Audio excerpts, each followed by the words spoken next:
میرے حضور نے ارشاد فرمایا ایک شخص صبح سے لے کے ظہر تک مزدوری کرتا ہے، اس کو ایک قیراط ملتا ہے۔ ایک ظہر سے لے کر عصر تک مزدوری کرتا ہے، اس کا وقت تھوڑا ہے لیکن اس کو بھی ایک قیراط ملتا ہے۔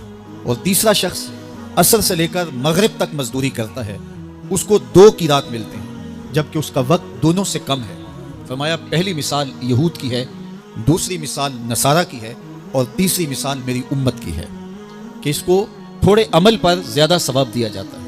تو یہود اور نصارہ نے اس پہ برا منایا تو حضور علیہ السلام نے فرمایا کہ اللہ نے ان کے اجر میں تو کمی نہیں کی لیکن مسلمانوں کو زیادہ اجر دے دیا، تو یہ اس کی کرم نوازی ہے۔ تو یہ تھوڑے وقت کی عبادتیں اور چند راتوں کی بیداری اور مخصوص اوقات میں اللہ کے حضور عبادت و ریاضت ایک گناہگار کو کہاں سے کہاں تک پہنچا دیتی ہے، اس کے گناہوں کی معافی کا ذریعہ بھی بنتی ہے اور درجات کی بلندی کا سبب بھی۔ دیکھیے لیلۃ القدر ایک رات 1000 مہینے کی عبادتوں سے بہتر قرار پاتی ہے۔ اسی طرح دیگر مواقع ہیں کہ اللہ تعالیٰ اس امت کے لیے رکھے ہیں، رحمت رب بہانہ می طلب، اور یوں بھی پڑھا گیا رحمت رب بہانہ می طلب۔ اس کی رحمتیں قیمت نہیں مانگتی اور اس کی رحمتیں بہانہ تلاش کرتی ہیں، تو وہ اپنے بندوں کو بخشنے پہ آمادہ ہے اگر وہ اپنا دامن طلب پھیلائیں۔ قرآن مجید میں ایک مقام دیکھیے کتنا دل آویز ہے، فرمایا ما یفعل اللہ بعذابکم، اللہ تمہیں عذاب دے کے کیا کرے گا؟ اس کی یہ چاہت نہیں ہے کہ تمہیں عذاب میں مبتلا کرے، اس کی چاہت یہ ہے کہ تم اس کی چوکھٹ پہ آؤ، جھولی پھیلاؤ، اس سے خیرات اور رحمت مانگو، اور وہ تمہارے ماضی کے سارے گناہ معاف کر کے، ساری غلطیاں معاف کر کے تمہیں اپنی رحمتوں سے مالا مال فرما دے۔ تو وہ بندوں کو بخشنے پہ، بندوں کی مغفرت کرنے پہ آمادہ ہے اور اس کی رحمتیں بہانے تلاش کرتی ہیں۔ اللہ اکبر۔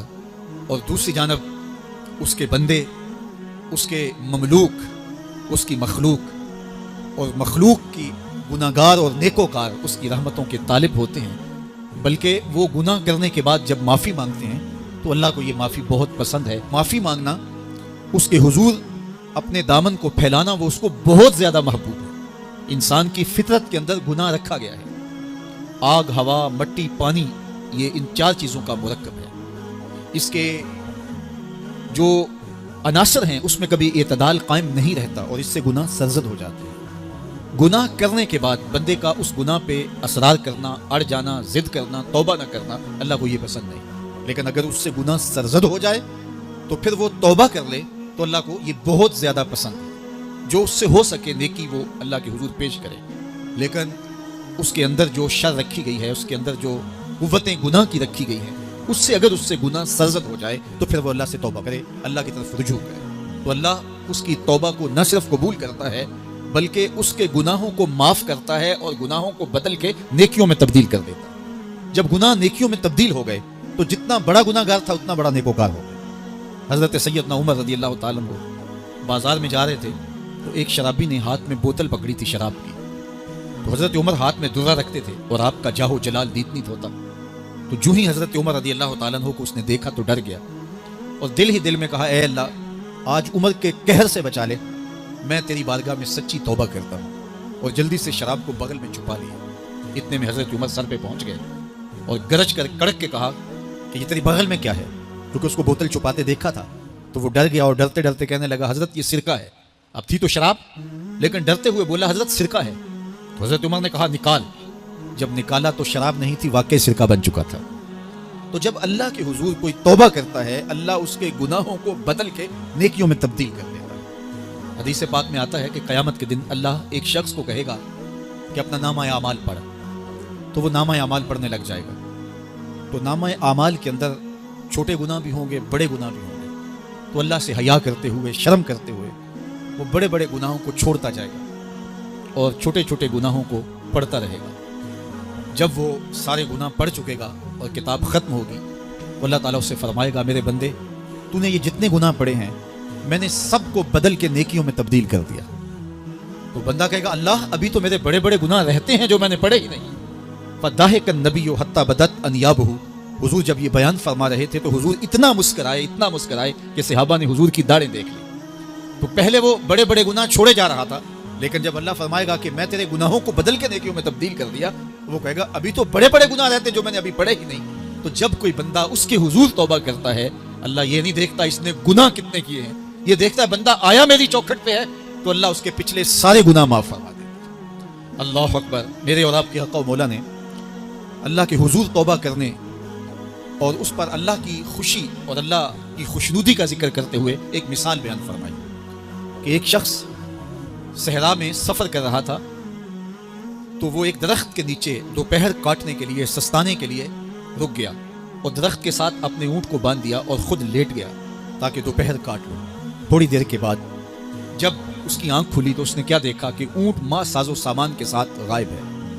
اب صحرا میں اونٹ کا گم ہو جانا گویا زندگی چلے جانے کے مترادف ہے، تو اس نے دائیں بائیں بھاگ دوڑ کے دیکھا کہ کہیں اونٹ کا نشان مل جائے، لیکن اونٹ کا نشان نہیں ملا۔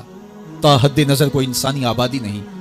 وہ بھاگا اور تھک ہار کے دوبارہ اسی درخت کے نیچے بیٹھ گیا اور پیاس سے ہلکان ہوا جا رہا تھا اور درخت کے ساتھ ٹیک لگا کے لیٹ گیا اور موت کا انتظار کرنے لگا۔ جن لوگوں نے صحرا کا سفر کیا ہے ان کو اس بات کا اندازہ ہوگا کہ کئی 100 میل تک انسانی آبادی ہی نہیں، اب نہ کچھ کھانے کے لیے بچا نہ کچھ پینے کے لیے بچا، اونٹ بھی غائب ہو گیا، توشا بھی ساتھ ہی چلا گیا، تو اب ظاہر ہے سیدھی موت ہی نظر آ رہی ہے، تو وہ اس درخت کے ساتھ ٹیک لگا کے بیٹھ جاتا ہے اور موت کا منتظر ہوتا ہے۔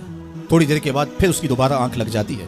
جب دوبارہ آنکھ لگتی ہے تو تھوڑی دیر بعد پھر آنکھ کھلتی ہے۔ جب دوبارہ آنکھ کھلتی ہے تو دیکھتا ہے کہ اونٹ جو گما تھا ماں ساز و سامان کے اس کے پاس کھڑا ہے۔ تو صحرا میں اس حالت میں اونٹ کا مل جانا زندگی مل جانے کے مترادف ہے۔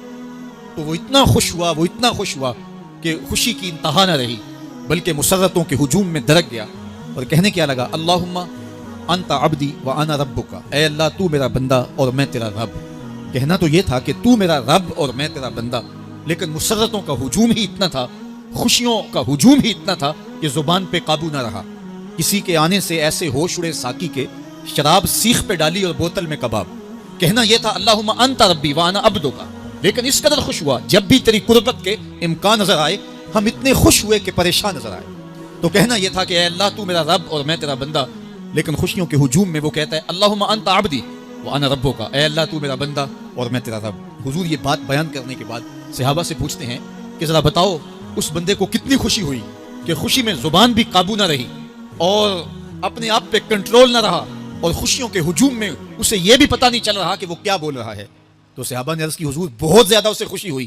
تو میرے حضور نے یہ بات کرنے کے بعد ارشاد فرمایا، جس طرح اس کو گما ہوا اونٹ ملا اور اس کی خوشی کی انتہا نہ رہی، تو فرمایا جب کوئی شخص توبہ کرتا ہے اور اللہ کے حضور پلٹ کے آتا ہے، گناہوں سے معافی مانگ کے اس کی دہلیز پہ آتا ہے، میرے حضور نے فرمایا اللہ اس سے بھی زیادہ خوش ہوتا ہے کہ میرا بندہ میری چوکھٹ پہ آ گیا۔ تو صاحب اللہ نے حضرت انسان کے سینے میں جذبات کا ایک جہاں آباد کیا ہے، شیطان کو بھی انسان کے پیچھے لگا دیا اس کی آزمائش کے لیے، اس کے امتحان کے لیے، نفس اس بھی اس کے اندر موجود ہے، اور دوسری جانب اس کو گناہوں سے منع بھی کیا اور نیکی کی تلقین بھی کی۔ اب کتنی مشکل زندگی ہے حضرت انسان کی، آئی جان شکنجے اندر جویں ویلنے دے وچ گنا، کتنی مشکل زندگی ہے، خواہشیں ہیں کہ آوارہ ہیں، آرزویں ہیں کہ بے قابو ہیں، اور دوسری جانب اللہ کا حکم ہے، اب کیا کرے؟ تو گناہ کرنے کے بعد پھر اللہ کے حضور توبہ کر لے، جو ممکن ہو وہ نیکی کرے اور گناہ سے مقدور بر بچنے کی کوشش کرے، لیکن بشری تقاضوں کے تحت اگر اس سے گناہ کبھی سرزد ہو جائے تو اس پر اکڑے نہ اور اس پہ مصر نہ رہے، اس پہ اصرار نہ کرے، بلکہ فوراً اللہ کے حضور توبہ کرے۔ گناہ کرنے کے بعد بندہ جب توبہ کرتا ہے، التائب من الذنب کمن لا ذنب لہ، تو وہ ایسے ہوتا ہے جس طرح اس نے گناہ کیا ہوا ہی نہیں۔ بندہ 100 بار گناہ کر کے توبہ کرے، اللہ 100 بار معاف فرما دے۔ وہ کریم ہے، 70 ماؤں سے زیادہ پیار کرتا ہے۔